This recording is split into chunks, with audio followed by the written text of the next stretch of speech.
সূচনা কিছু পেয়েছেন? না স্যার, এমনিতেই তো জানা যায় যে কিভাবে আগুন লেগেছে, কিন্তু এখানে তো বোঝাই যাচ্ছে না যে আগুন লাগার কারণটা কি। আচ্ছা, দেখো অ্যাম্বুলেন্স কত দূর এলো। ঠিক আছে স্যার।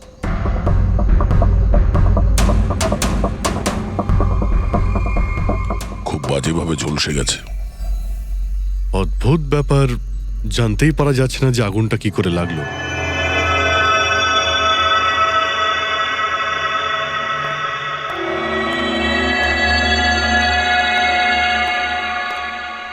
কিভাবে হলো এইসব?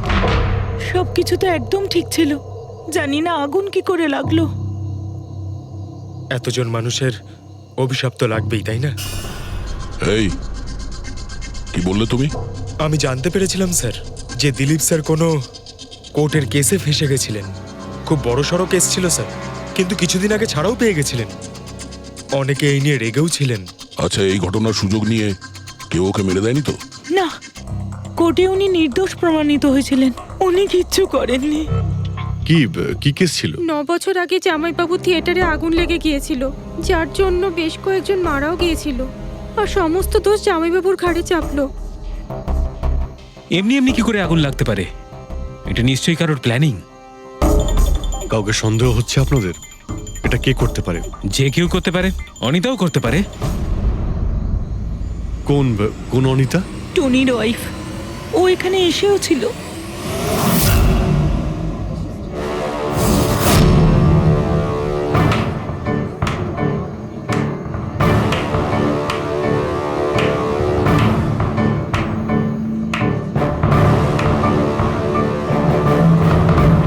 অনিতা, অন্য লোকের ঘর ভেঙে দিয়ে নিজের পরিবারের সঙ্গে এখানে ফুর্তি করা হচ্ছে। ভেরি গুড, ভেরি গুড, বাহ। কিন্তু একটা কথা মনে রেখো, ওই লোকগুলোর মতো তোমরাও ছটফট করে মরবে। সিকিউরিটি, এই চুপ, একদম চেঁচাবি না। বের করো একে বাইরে, বের করো। চলুন ম্যাম, বাইরে চলুন। আউট। মনে হচ্ছে তোদের কি পরিণতি হবে তা নিয়ে কোনো মাথা ব্যথা নেই। তোদের খারাপ সময় শুরু হয়ে গেছে, মনে রাখিস। তুই আমার টনির সাথে যা করেছিস না, মনে রাখিস, এরপরে তুই আর বেশি দিন বাঁচবি না, শুনেছিস? তুই এই নিয়ে যাবে কে? তুই আর বাঁচবি না, নরকে যাবি তুই। আর তাকে দেখছো কি? নিয়ে যাবে কে? তোকে নরক যন্ত্রণা ভোগ করতে হবে, ছটফট করে মরবি তুই, মনে রাখিস। আরে যা।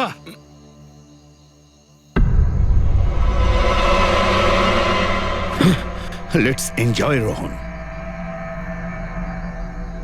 আরে ভুলে যাও।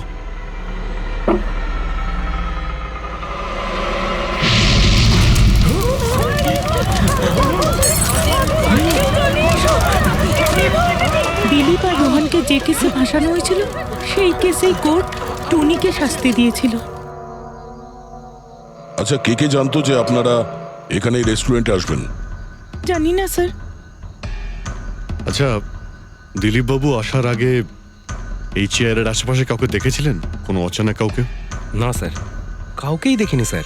এই টেবিলটাকে রিজার্ভ করেছিল? দিলীপবাবু ফোন করেছিলেন, বলেছিলেন যে আমাদের জন্য টেবিল রিজার্ভ করে রাখো। সবসময় এখানেই বসতেন, এই টেবিল, এই চেয়ারেই। রেগুলার কাস্টমার ছিলেন আমাদের। কারোর আগে থেকে জানা ছিল যে দিলীপ এখানে এই চেয়ারে বসবে? স্যার, চেয়ারের আশেপাশে তো এমন কোনো জিনিস নেই যা দিয়ে আগুন লাগতে পারে। এ তো অদ্ভুত ধরনের মিস্ট্রি। সিসিটিভি ক্যামেরা,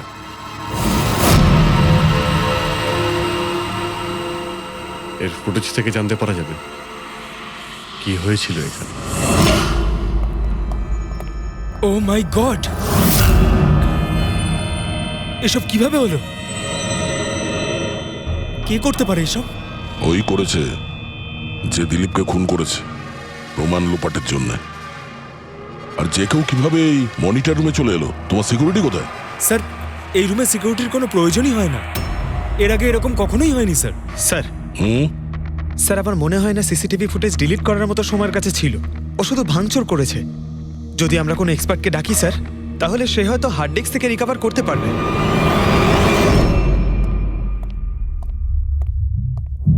স্যার হ্যাঁ? স্যার 9 বছর আগে দিলীপ আর রোহনের একটা থিয়েটার ছিল যেটায় আগুন লেগে গিয়েছিল। এক্সিট এন্ট্রির দরজা বন্ধ থাকার কারণে 12 জন লোক আগুনে পুড়ে মারা যায়। ভিকটিমদের ফ্যামিলি যখন কেস করে তখন ইনভেস্টিগেশনে জানা যায় যে সেই সময় একজন গার্ড ছিল। হ্যাঁ, টনি। হ্যাঁ স্যার। স্যার কোর্টে এটা প্রমাণ হয়ে গিয়েছিল যে টনি অনেক মদ খেয়েছিল, আর মদের নেশা সে এতটাই চুর ছিল যে ইমার্জেন্সি এক্সিটের দরজাও খুলতে পারেনি। হ্যাঁ, কিন্তু এই টনির স্ত্রী অনিতা এটা মানতে রাজিই নয় যে ভুলটা টনি করেছিল। স্যার শুধু উনিই নন, অনেক আর্টিকেল এবং নিউজ পেপারও কিন্তু কোর্টের সিদ্ধান্তের ব্যাপারে কথা বলেছিল।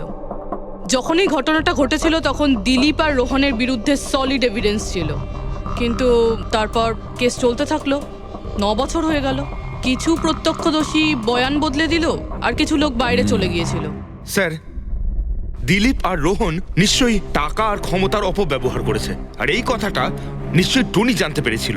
ওই হয়তো পাঠিয়েছে অনিতাকে দিলীপকে মারার জন্য। কিন্তু ফেডরিক, যখন অনিতা ওখানে ছিলই না, তাহলে আগুন লাগালো কি করে? না না, সিকিউরিটি লোকেরা তো ওকে বাইরে বের করছিল ওই রেস্টুরেন্ট থেকে। এমন কি জিনিস ছিল যার জন্য হঠাৎ করে আগুন লাগলো? স্যার হয়তো ডক্টর সালুংখে আমাদের কোনো হেল্প করতে পারে। না হলে অনিতা।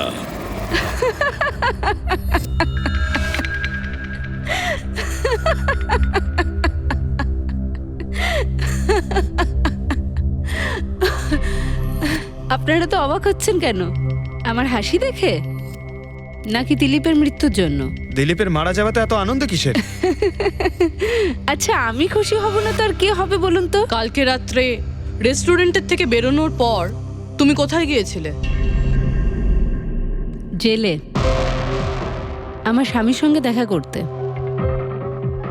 ওয়ার্ডেনের কাছে সমস্ত রেকর্ড আছে, আপনারা চাইলে চেক করতে পারেন। সেটা তো আমরা করবই। আর এইটাও যে তুমি ওই আগুনটা লাগালে কিভাবে? কোনো কালো জাদু করেছিলে তুমি? দিলীপের গায়ে হঠাৎ করে আগুন লাগলো কি করে? কালো জাদু জানলে অবশ্যই প্রয়োগ করতাম, কিন্তু আমি খুব খুশি হয়েছি। দিলীপও ঠিক সেইভাবেই ছটপট করে মরেছে যেভাবে 9 বছর আগে ওই নিরীহ লোকগুলো মারা গেছিল, যেটা শাস্তি এখন আমার স্বামী টনি ভুগছে। তুমি এইটা কিভাবে বলতে পারো যে টনির কোনো ভুল ছিল না? তুমি তো ওখানে ছিলেই না। আমি ওখানে ছিলাম না, কিন্তু টনি এখানে ছিল। সেদিন ওর শরীর খারাপ ছিল। ওর মালিকদের মানে রোহন আর দিলীপকে বলে তাড়াতাড়ি বাড়ি চলে আসে আগুন লাগার অনেক আগেই। ভুল ওদের দুজনের ছিল। ওরাই পুরনো দরজা ঠিক করায়নি, যার জন্য ওখানে আগুনে পুড়ে অনেক লোক মারা গেছিল। আমার স্বামীর নয়, ওদের দুজনের দোষ ছিল। তাতে তোমার নিশ্চয়ই খুব রাগ হয়েছিল, ওদেরকে মেরে ফেলারও ইচ্ছে হয়েছিল। 12 জন মারা গেছিল ওখানে। আমার থেকে অনেক বেশি রাগ ওদের পরিবারের লোকেদের হয়েছিল, কিন্তু এখন হয়তো ওরা খুব খুশি দিলীপের মৃত্যুর খবর শুনে। খুব খুশি হয়েছে। ওরা আরো বেশি আনন্দ পাবে যেদিন রোহন পুড়ে মরবে।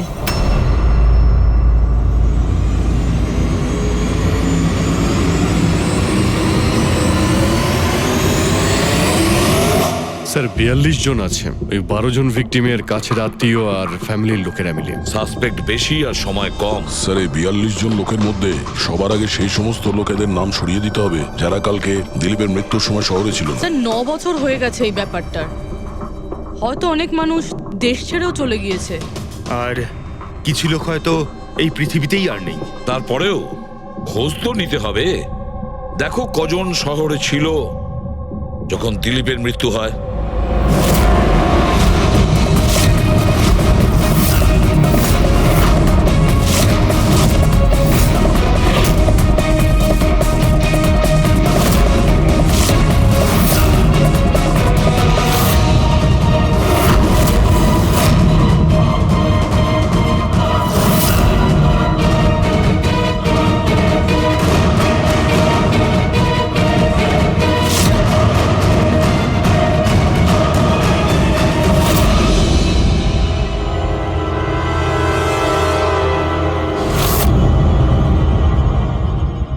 পঙ্কজ, কজন এখানে আছে? 27 জন স্যার, যারা সেই সময় শহরে ছিল, আর ওদের দিলীপকে মারার কারণও ছিল। ঠিক আছে, সবাইকে বিউরোতে ডাকো। দেখা যাক ওরা নির্দোষ হওয়ার কি গল্প শোনায় আমাদের। জেমস, তোমার বাবা 9 বছর আগে থিয়েটারে আগুন লাগার কারণে মারা গেছেন, তাই তো? Yes sir. আপনার হাজবেন্ড ফিল্ম একাই দেখতে গিয়েছিলেন? সেই দিন আমি বিজি ছিলাম, তাই উনি একাই চলে যান। কালকে রাত্রে কোথায় ছিলে তুমি? স্যার আমি আমার বন্ধুদের সঙ্গে ছিলাম। স্যার আমি পাসপোর্ট অফিসে গেছিলাম। ওই দুজনকে আমি এমনি এমনি ছেড়ে দেবো না। তো কি করেছিলে তুমি? ভেবেছিলাম যে দিলীপের সাথে ফেস টু ফেস দেখা করব, আর ওকে জিজ্ঞেস করব যে তুমি এরকম কেন করলে। স্যার তারপরে আমি আমার বন্ধুদের সাথে বাড়িতে যাই। আমি আমার ওয়াইফের সাথে মলে ছিলাম। স্যার আমার বন্ধুদের জিজ্ঞাসা করতে পারেন। স্যার যদি ওর সাথে আমার দেখা হতো তাহলে ও রেস্টুরেন্টে বেঁচে ফিরতো না। দিলীপ ওর কর্মের শাস্তি পেয়ে গেছে। আমি রেস্টুরেন্ট থেকে জানতে পারলাম যখন যে দিলীপের সাথে কি হয়েছে, তখন মনে শান্তি পেলাম স্যার। আর বাকি থাকলো রোহন, ও তার কর্মের শাস্তি নিশ্চয়ই পাবে। এবার এই 27টা নামের মধ্যে তাদের নামগুলো রেখে দাও যারা ঘুরিয়ে ফিরিয়ে উত্তর দিচ্ছিল, আর যারা নিজেদের উত্তর অনেক আগে থেকেই তৈরি করে রেখেছিল।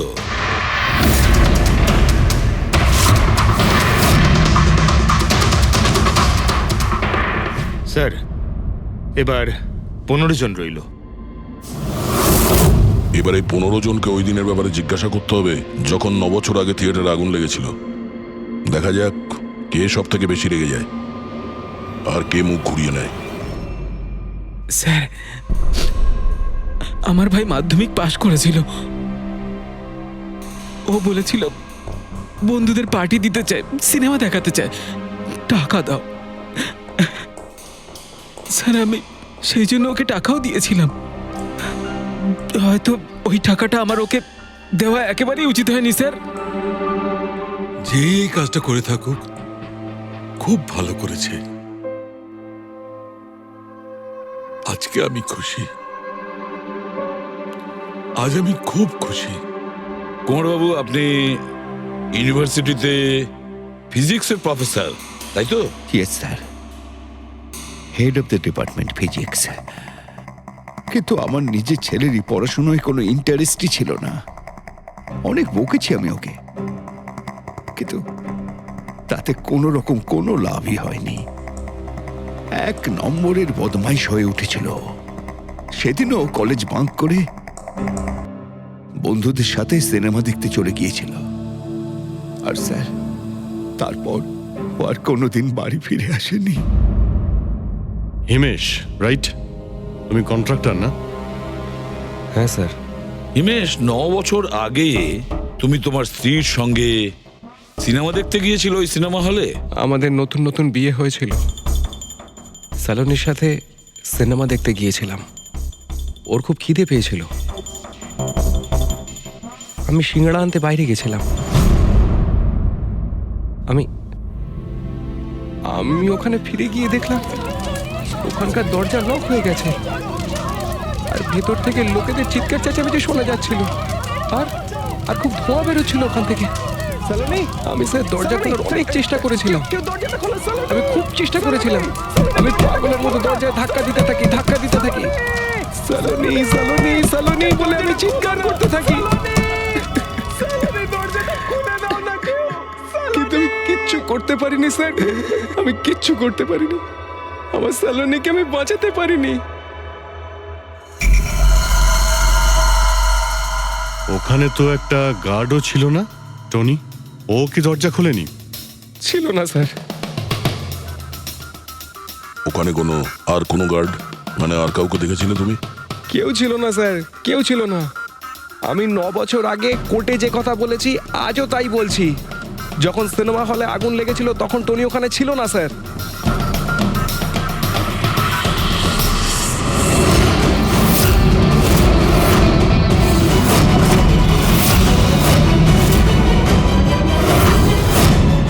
স্যার এই হলো আমাদের 15 জন সাসপেক্ট যারা দিলীপকে খুন করতে পারে। স্যার পুলিশ বলছিল যে ফায়ারম্যানরাও বলতে পারেনি যে আগুনের এক্স্যাক্ট সোর্সটা কোথায় ছিল।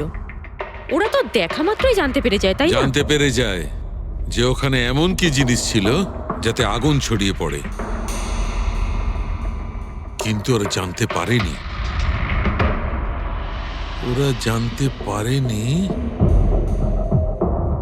ওরা এই জন্য জানতে পারেনি কারণ ওই জিনিসটার না ছিল কোনো গন্ধ, না ছিল রং।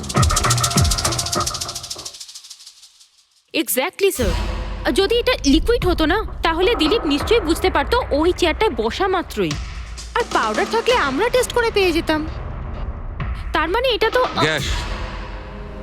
তার মানে হচ্ছে এটা ছিল গ্যাস। গ্যাস? এই জন্য ওই ফায়ারম্যান জানতে পারেনি যে কিসের জন্য আগুন লেগেছিল। ইনফ্লেমেবল গ্যাস বস, যার শুধু একটা স্পার্কের দরকার হয় জ্বলে উঠবার জন্য। কিন্তু একটা কথা বুঝতে পারছি না, দিলীপ যে চেয়ারে বসেছিল সে চেয়ারে গ্যাস আসলো কোথা থেকে? চেয়ার থেকেই। কি চেয়ার থেকে? সেটা এইভাবে বস, যে চেয়ারে দিলীপ বসেছিল তার নিচের অংশে কেউ ওই ইনফ্লেমেবল গ্যাসকে স্প্রে করেছিল। মারা যাওয়ার সময় দিলীপের সংস্পর্শে দুটো জিনিস ছিল। একটা তো এই চেয়ার যেটাতে ও বসেছিল, আর একটা ওয়াইনের গ্লাস যেটা ও হাতে ধরেছিল। আমরা এই দুটো জিনিসই চেক করেছি। তো এই চেয়ারটার থেকে আমরা ইনফ্লেমেবল গ্যাসের কিছু ট্রেসেস পেয়েছি। বস, আমাদের আশেপাশের পরিবেশে সর্বদা জ্বলনশীল পদার্থ ঘুরে বেড়ায়, যেটা কখনো কখনো স্পন্টেনিয়াসলি জ্বলে যায়। যেমন হচ্ছে মাস গ্যাস, একটা ন্যাচারাল বায়োগ্যাস, আর জ্বলনশীল গ্যাস এর মেইন কম্পোনেন্ট। তার মানে ইনফ্লেমেবল গ্যাস যে কোনো সময় হাওয়াতে এমনি এমনি জ্বলে উঠতে পারে? না ফ্রেডি, নিজে নিজে নয়। যখন পরিবেশটা খুব বেশি উত্তপ্ত হয়ে ওঠে আর সেটা পরিবেশের অক্সিজেনের সঙ্গে মিশে যায়, তখন একটা সুপার হাই টেম্পারেচার উৎপন্ন হয়, যার কারণে এই আগুন লেগে যায়। কিন্তু ডক্টর সালুখে, ওখানে তো এরকম কোনো হাই টেম্পারেচারের মতো কিছু ছিলই না। এক্স্যাক্টলি, এমন কোনো ডাইরেক্ট সোর্স ছিলই না যাতে তাপ উৎপন্ন হতে পারে। বস, এই জন্যে আমার মনে হচ্ছে খুনি কোনো এক্সট্রা ডিভাইস ব্যবহার করেছিল এই এত বেশি টেম্পারেচার উৎপন্ন করার জন্যে। আর এই চেয়ারটা তো রেডিই ছিল, এর তো শুধু একটা স্পার্কের দরকার ছিল। কিন্তু স্যার, এভাবে কেউ হিট কিভাবে উৎপন্ন করবে? হ্যাঁ, করা যেতে পারে তো। যেমন উদাহরণস্বরূপ ম্যাগনিফাইং গ্লাস। ম্যাগনিফাইং গ্লাস দিয়ে সূর্যের রশ্মিকে বিশেষভাবে ফোকাস করে আমরা ছেলেবেলায় কাগজ পড়াতাম।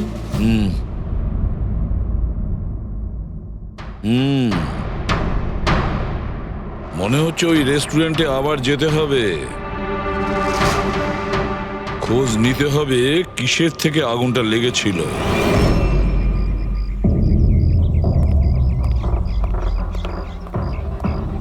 সব জায়গায় দেখে ফেলেছি স্যার, কিন্তু এমন কিচ্ছু খুঁজে পেলাম না যা দিয়ে আগুন লাগতে পারে। আর এটা ওপেন এয়ার রেস্টুরেন্ট। যখন খুনি দিলীপের চেয়ারের নিচে ওই ইনফ্লেমেবল গ্যাস স্প্রে করেছিল, কেউ তো দেখেছিল। সেটাই তো, চেয়ারে হঠাৎই আগুন লেগে যায় আর দিলীপ পুড়ে মারা যায়। কেউ কিছু দেখেনি, আর না আমরা কোনো প্রমাণ পাচ্ছি। স্যার, ওই data expert CCTV footage recover করে ফেলেছে, আপনারা দেখতে পারেন স্যার। গুড।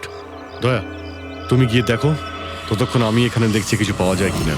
স্যার, দিলীপ আর ওর ফ্যামিলি আসার 15 মিনিট আগের ফুটেজ এটা।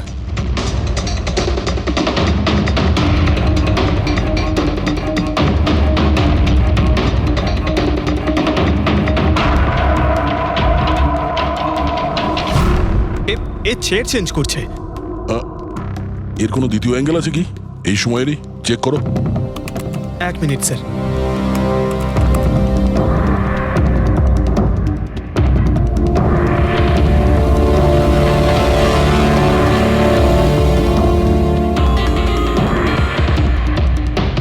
ও চেয়ারটার সঙ্গে কি করছে? গ্যাস স্প্রে করছে নাকি? হ্যাঁ, ও নিজের চেয়ারে গ্যাস স্প্রে করলো, আর ও নিজের চেয়ারের সঙ্গে ওই চেয়ারটা বদলে দিল যেটাই দিলীপ বসতো।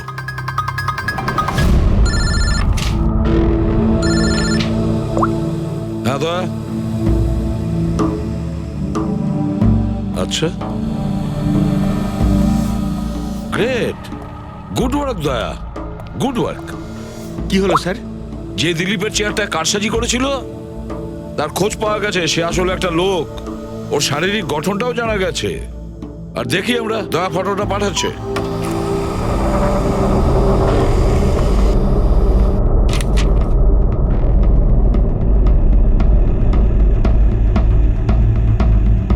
খুনি এই বাকি লোকগুলোর মধ্যেই কেউ একজন, এদেরই মধ্যে কেউ। আর এবার এর পরের শিকার রোহান।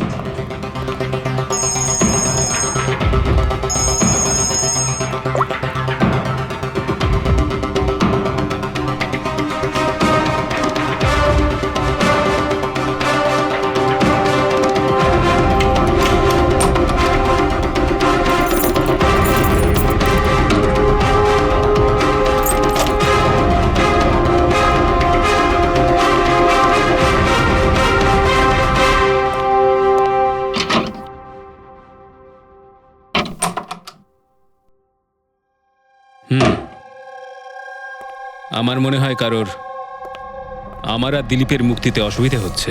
আমার প্রাণের ঝুঁকি আছে এখানে। I will talk you later. Bye. Sir, everything is okay. All right, তুমি এখানেই থাকবে আর কাউকে ভেতরে ঢুকতে দেবে না। Be alert. Okay? Okay sir.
My god,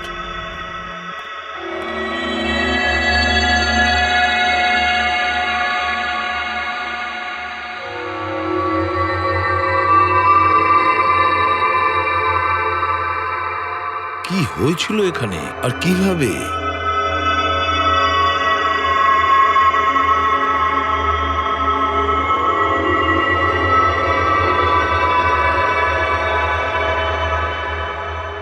এখানে আর অন্য কোনো জিনিসের স্মেল পাওয়া যাচ্ছে না, শুধু এই পোড়া লাশটার দুর্গন্ধ ছাড়া। মানে স্যার, এই মার্ডারটাও ইনফ্লেমেবল গ্যাস দিয়েই করা হয়েছে হয়তো। এসব হলো কিভাবে? হ্যাঁ স্যার, আসলে আমি রোহন স্যারের বডিগার্ড। আচ্ছা, তাহলে আপনারা কোথায় ছিলেন যখন এসব হলো? স্যার, রোহন স্যার আমাকে বাইরে পাহারা দিতে বলেছিলেন। তার কিছুক্ষণ পরেই আমি ওনার চিৎকার শুনতে পেয়ে ওনার রুমের দিকে দৌড়ে আসি আর দেখি দরজার চারদিক থেকে ধোঁয়া বেরোচ্ছিল। আমি অন্য চাবি দিয়ে দরজা খুলে ভিতরে যাওয়ার পর দেখলাম যে স্যার ততক্ষণে রোহন স্যার পুড়ে গেছেন। আপনারাও কেউ কিছু জানেন না? অদ্ভুত ব্যাপার, রুমের মধ্যে কোনো সূত্র পাচ্ছি না, শর্ট সার্কিট হয়নি, পর্দাটা ভেতর থেকে বন্ধ, এই উইন্ডোজটা পার্মানেন্টলি ক্লোজড, কেউ বাইরে থেকে ভেতরেও আসতে পারবে না, আর বাইরে থেকে ভেতরে কোনো ভিউও নেই, কেউ দেখতেও পাবে না। তাহলে লোকটা মরলো কিভাবে?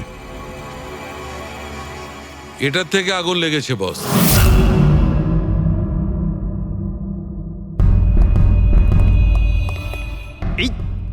এই জিনিসটা দিয়ে এটা কি স্যার? এটা হচ্ছে ফিলামেন্ট। ফিলামেন্ট? ইলেকট্রিক বাল্বের ভেতরের ফিলামেন্ট।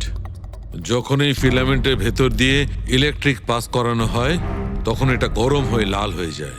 বস, খুনিও এই টেকনিকটাই ব্যবহার করেছে ওই জ্বলনশীল গ্যাসটাকে জ্বালানোর জন্য। কিন্তু ওই রেস্টুরেন্টে যেখানে দিলীপ মারা গিয়েছিল ওখানে তো আমরা এরকম কোনো ফিলামেন্টের মতন কিছু পাইনি। বস, এত ছোট্ট একটা জিনিস, ওটা খোলা জায়গা, হয়তো কোথাও উড়ে চলে গেছে, কিন্তু এখানে তো পুরো ঘরটাই বন্ধ, তাই জন্য খাটের তলায় এটা আমি পেয়ে গেছি। কিন্তু স্যার, ফিলামেন্ট দিয়ে ইলেকট্রিক পাস করানোর জন্য ওয়্যারসের কোনো না কোনো কানেকশন তো থাকা উচিত বেড পর্যন্ত। আছে, এখানেই নিশ্চয় কোথাও আছে। পুরো বেড চেক করেছি আমরা, রুমটাও চেক করেছি, এরকম কিছুই তো পাইনি আমরা। দয়া, ওই দরজাটা কিসের? Manager, yes sir. ওই দরজার ওপারে কি আছে? স্যার আর একটা রুম আছে, এই রুমের সাথে ওটা কানেক্টেড।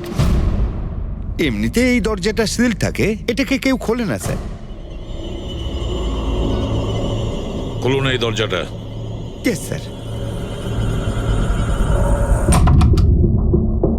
আসুন স্যার।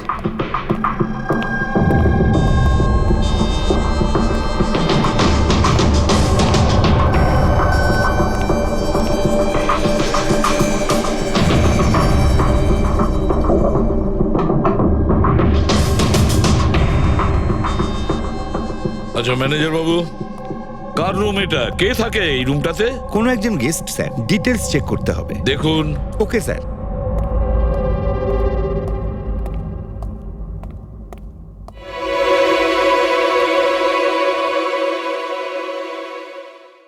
স্যার, ওখানে ওই রুমের মধ্যে যা হয়েছে স্যার সব এই রুম থেকেই করা হয়েছে স্যার।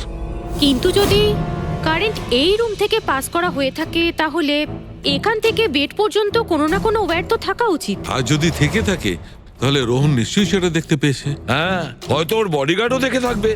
ডাকো তো ওর বডিগার্ডকে। আপনি এদিকে আসুন।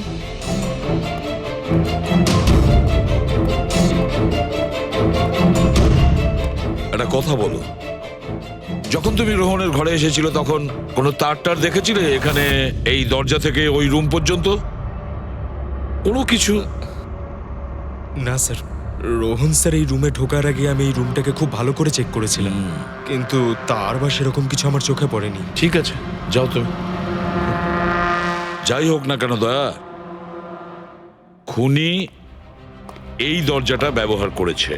এই দরজা দিয়ে রোহনের রুমে আসে আর রোহনের বেডে ইনফ্লেমেবল গ্যাস স্প্রে করে, আর যে কোনো ভাবেই হোক ফিলামেন্টে কারেন্ট দিয়ে দেয়, তাতে ফিলামেন্ট গরম হয়ে যায় আর ইনফ্লেমেবল গ্যাসে আগুন ধরে যায়, আর তাতে রোহনের মৃত্যু হয়। বস, একটা কথা কিন্তু ঠিক, খুনি যেই হোক না কেন তার ইলেকট্রিক আর কেমিক্যাল সম্পর্কে খুব ভালো জ্ঞান আছে। প্রফেসর কুমার, ফিজিক্সের প্রফেসর কুমার, ওর থেকে আর কে বেশি জানতে পারে এই ব্যাপারে? স্যার, ওই প্রফেসর কুমারের সঙ্গে দেখা করো। স্যার। দয়া, আমিও যাব তোমার সঙ্গে।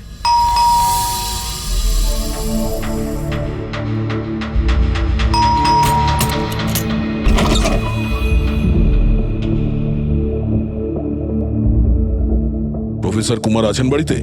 হ্যাঁ আছেন, কিন্তু আপনারা? সিআইডি। সিআইডি? সব ঠিক আছে তো স্যার? হ্যাঁ, ওনাকে কিছু জিজ্ঞাসা করার আছে। কোথায় উনি? বাইরে বাচ্চাদের পড়াচ্ছেন, আমি ডেকে আনছি। ঠিক আছে ঠিক আছে, আমরা দেখছি।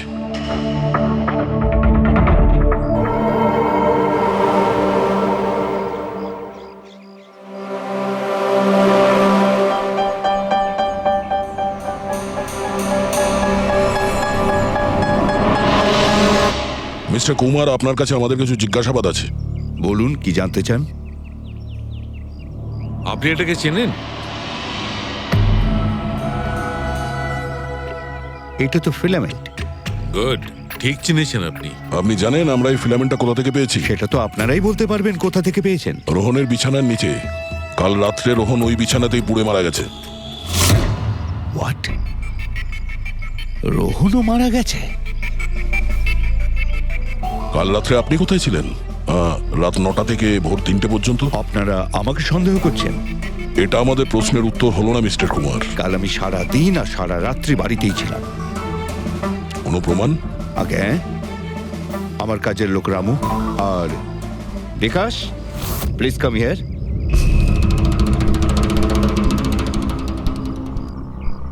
Yes sir. এনাদের বলো যে কাল কোথায় ছিলাম। স্যার আমাদের সবার এক্সট্রা ক্লাস নিচ্ছিলেন এই বাড়িতেই। কটা থেকে কটা পর্যন্ত?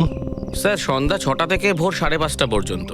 সামনেই আমাদের এক্সাম, তাই আমরাই স্যারকে রিকোয়েস্ট করেছিলাম এক্সট্রা ক্লাস করানোর জন্য। ঠিক আছে স্যার, তুমি যাও বাবা।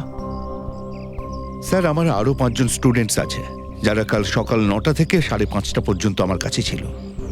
বলেন তো ওদেরও ডাকি? ঠিক আছে, এবার আমি যেতে পারি স্টুডেন্টদের পড়াতে? Please please. Thank you.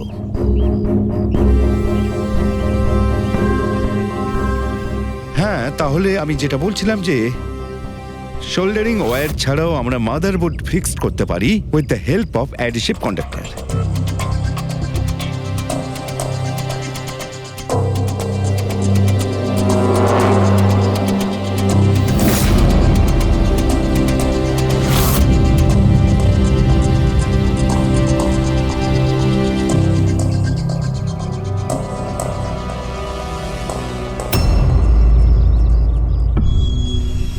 My god, my god! আরে ভাই, কি ব্যাপারটা? কি? আরে ভাই, এই ভুলটা আমি কি করে করলাম? কি গড, বুড়ো হয়ে গেছি আমি বুড়ো হয়ে গেছি। দয়া একটা কাজ করবে, 1 ঘন্টা পরে ফরেন্সিক ল্যাবে দেখা করো। একটা জিনিস দেখাবো। 1 ঘন্টা পরে। আরে ওই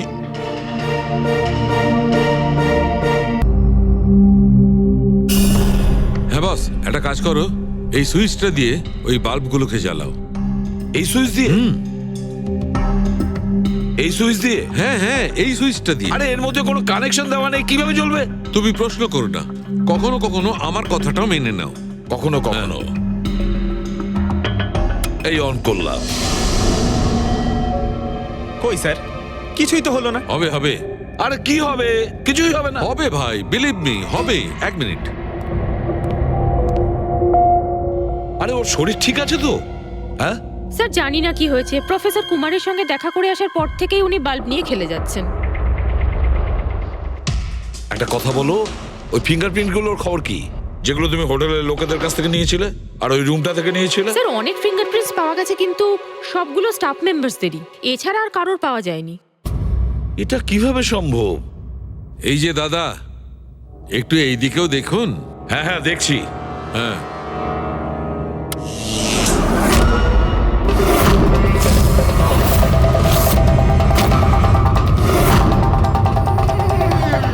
আরে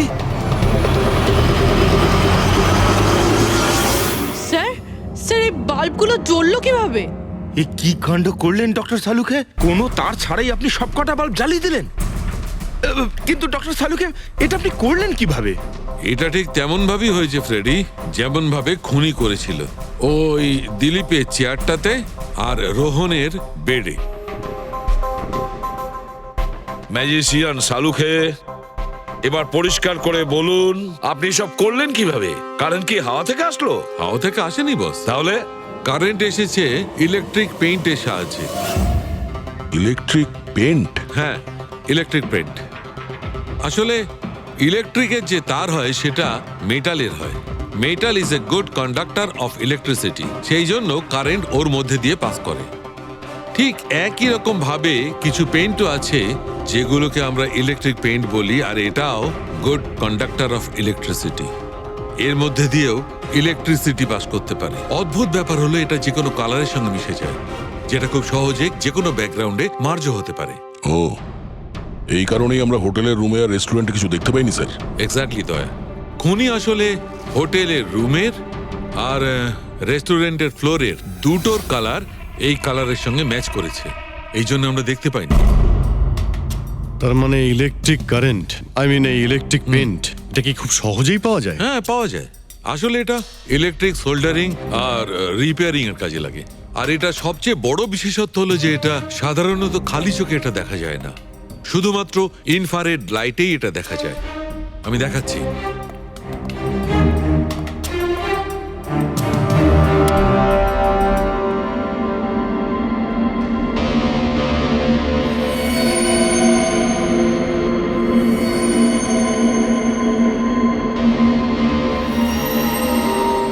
দেখেছো বস? হ্যাঁ, খনিও ঠিক এইভাবেই ইলেকট্রিক পেইন্টের ব্যবহার করেছে আর এই সার্কিট তৈরি করেছে।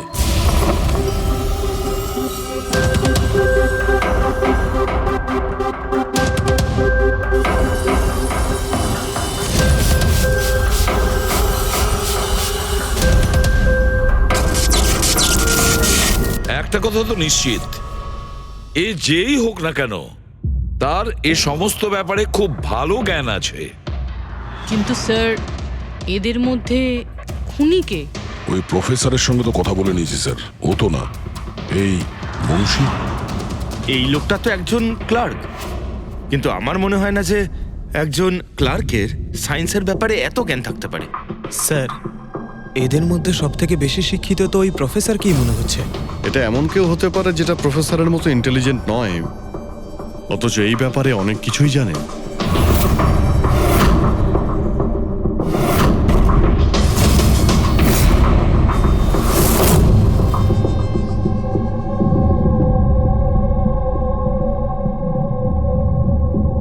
সেই লোকটা অভিজিৎ, এই লোকটাই সে। মনে পড়ছে কি বলেছিল আমাদের, যে ও কি কাজ করে?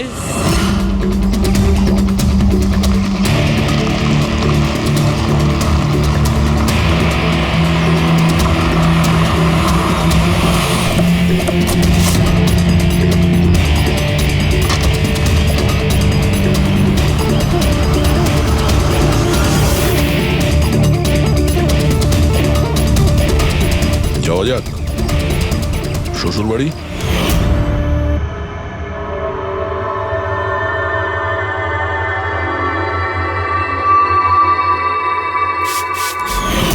দিলীপ আর রোহনের ওপর কেস হয়েছিল, কিন্তু আমি জানতাম ওরা টাকার পাওয়ারের জোরে ছাড়া পেয়ে যাবে। কিন্তু ওদের কাছে টাকা থাকলে আমার কাছে ছিল বুদ্ধি।